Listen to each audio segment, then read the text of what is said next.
On this week's KSP News Show, Borderlands publisher TakeTwo Interactive purchases KSP. But what does this mean for the future of the game? And a full news roundup of the news that I've missed in the past few days.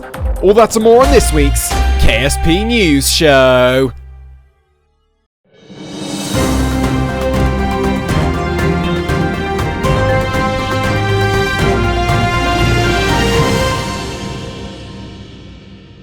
Reporting live from the Kerbal Space Center, it's your host, Jinli Kerman.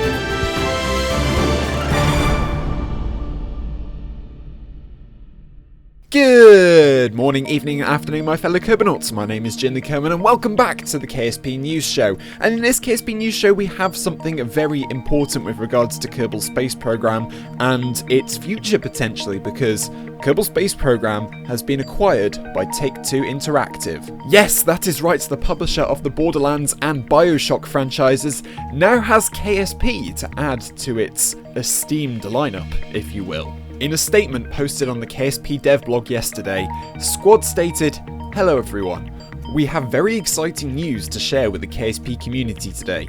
TakeTwo Interactive has purchased Kerbal Space Program.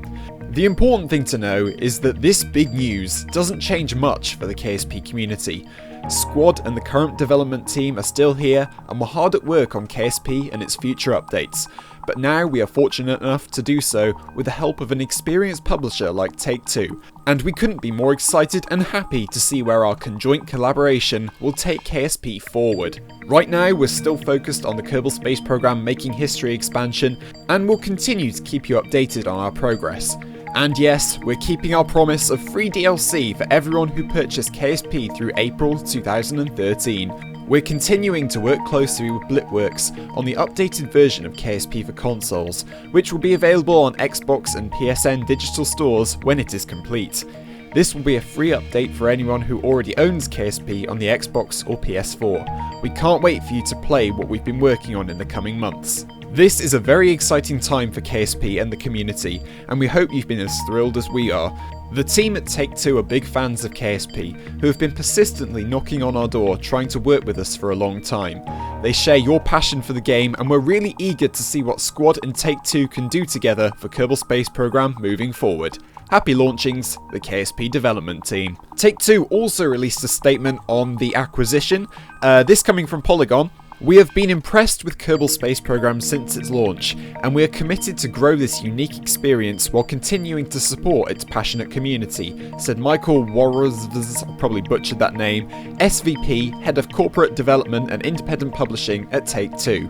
"We view Kerbal Space Program as a new, long-term franchise that adds a well-respected and beloved IP to Take-Two's portfolio as we continue to explore opportunities across the independent development landscape."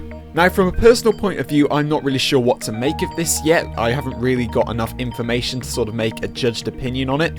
Obviously, being acquired by Take-Two means that Kerbal Space Program is going to have a much larger budget now, so perhaps we could see more extravagant features that the community have wanted for a long time. Could very well be added thanks to the added monetary benefits that Take-Two can bring to the table. Furthermore, KSP will also now have access to Take-Two's marketing structure, which will allow it to reach a larger number of people, and it will grow the player base for people that are interested in, well, space and explosions and generally having fun, the sort of stuff that you do in Kerbal Space Program. On the flip side, however, at least from my point of view as someone who's particularly anti-corporate in their stance towards the video game industry, I would say to approach this move with caution, because obviously we've seen stuff like this happen before with the likes of Minecraft being acquired by Microsoft, and the game could just end up being completely shilled out. Kerbal Space Program in the last year and a half has already been on a state of decline for me personally, and this is a move that's either going to breathe new life into the game or it's going to kill it off completely. Now, if Squad's statement and Take-Two's statement are to be believed, they are passionate about the project, and we can be hopeful, we can be optimistic. They say they're passionate about the game and they're committed to the fan base, and they're making promises for big things in the future with Kerbal Space Program. However, if there's one thing that I've learned from looking at the games industry, particularly in the past 5 years or so, is to not to fully trust everything that a big corporation or big publisher says when they promise something. So I'd say be optimistic about this move. It could potentially bring some amazing things for the game, but be cautiously optimistic, because who knows what the future might bring. But I want to get your thoughts. I want to know your opinions down in the comments down below. As usual, what do you make of this takeover by Take-Two Interactive on Kerbal Space Program? Do you think it's going to be detrimental to the game, or do you think it's going to be overall a good thing? Let me know in the comments down below. As always, I will be reading all the comments, both positive and negative.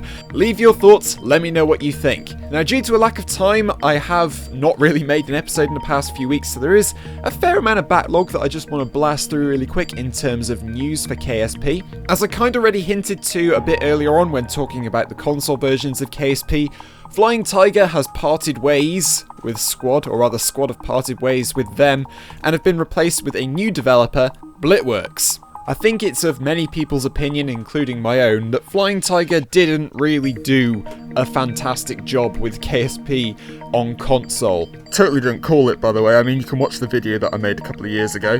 They poorly managed the controls, and they also optimized it extremely poorly as well, and to be honest, does anyone really play Kerbal Space Program on the consoles anymore? If you do, let me know in the comments down below, because maybe I am just oblivious to this console community, but honestly, I don't really know anyone that does play the game on Xbox One or PS4. Thankfully, if the dev notes are to be believed, then Blitworks is doing a much better job than Flying Tiger did, fixing basically what Flying Tiger has broken, and the improvements to the controls and to the graphics and to the optimization already seems to be fairly significant. So hopefully when the update for Xbox One and PS4 does drop, the game will be a lot more playable on consoles. The Making History expansion has also had a ton of new parts revealed for it, which I'll put on screen now for you.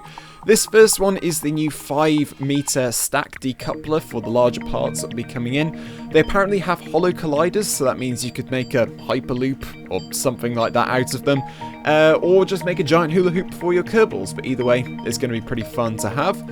Next up, we have the Apollo-style command capsule. This is basically just a reskin of the Mark II command pod from what I can see. I may be wrong, it could be a different size thing, bearing in mind that we're having some new size parts being bought in with this expansion pack. But as far as I can see, it just looks like a normal Mark II command pod, just slightly reskinned to look more Apollo-ish. Next up, we have the expandable airlock, similar to the Voskhod missions, and this, I don't really know its purpose. They've literally just put this on here. I'm guessing it's just going to act like any other airlock, really, so I don't know, the hatch on your space station, for example, you could just use this as part of it. Or maybe it's just for aesthetic purposes. I guess we'll have to find out until the expansion releases. We also have the new engines. Now, these have gone for a new naked, quote-unquote, form factor. They basically just look like more realistic rocket engines, and they're in the new sizes that are coming for the Making History expansion. They obviously have the F1 and the J1 engine lookalikes, as well as the Russian equivalents as well, so hopefully that's all historically accurate for the most part. Bearing in mind it's just Making History.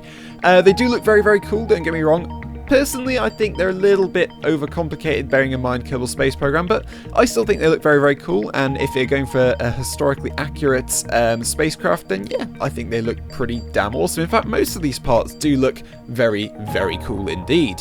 But without further ado, that pretty much rounds it off for this week's episode, guys. I'm sorry it was a shorter one than usual. I've kind of just had to blast through these topics. I really don't have the time. I really shouldn't be making this episode at the moment, if the story wasn't as important as this. Because I'm currently revising for A-levels, hence why you haven't seen a video in the past couple of weeks or so. I have got a couple lined up for the next week or so stay tuned for that, including a War Thunder one on some British bombers. I hope you guys will enjoy that, because I really do like making the War Thunder videos that I do make. I do try and put as much effort as I can into them. They just always seem to sort of return a low view count compared to the amount of effort that I put in. So when I do upload that, if you could give that some love, then that would be fantastic. But yeah, that's pretty much going to round it off for this episode, guys. Remember to leave your opinions in the comments down below. My name is Jinley Kerman, and as always, stay classy.